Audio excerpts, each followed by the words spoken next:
అందరికీ శుభోదయం. ఈ ఆలయం తూర్పుగోదావరి జిల్లా రావులపాలెం పట్టణానికి 15 కిలోమీటర్ల దూరంలో ఉన్న ర్యాలీ అనే గ్రామంలో స్వయంగా వెలసిన శ్రీ జగన్మోహిని కేశవస్వామి ఆలయం. ఈ ఆలయం యొక్క స్థల పురాణం ఏంటంటే, క్షీరసాగర మథన సమయంలో శ్రీ మహావిష్ణువు జగన్మోహిని అవతారంలో దేవతలకు అమృతం పంచి రథంపై వస్తుండగా ఈ ఉభయ గోదావరుల మధ్య ప్రాంతానికి వచ్చేసరికి రథచక్రానికి ఉన్న శీల రాలి పడిపోవడం జరిగింది.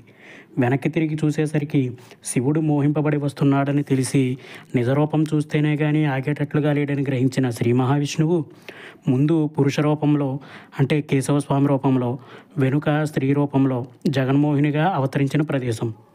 ఈ స్వామివారు సాలగ్రామశిల, స్వయంభు, ఏకశిల.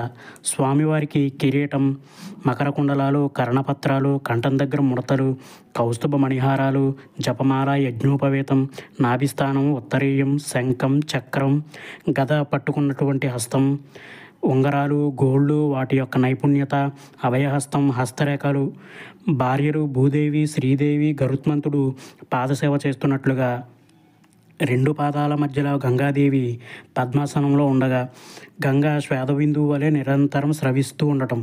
అంతేకాకుండా దశావతారములు, ఇంకా తుంబుర నారదులు గానం చేస్తున్నట్లు, రంభ ఊర్వశి నాట్యం చేస్తున్నట్లు, ఆదిశేషుడు పడగ విప్పినట్లుగా ఉంటుంది.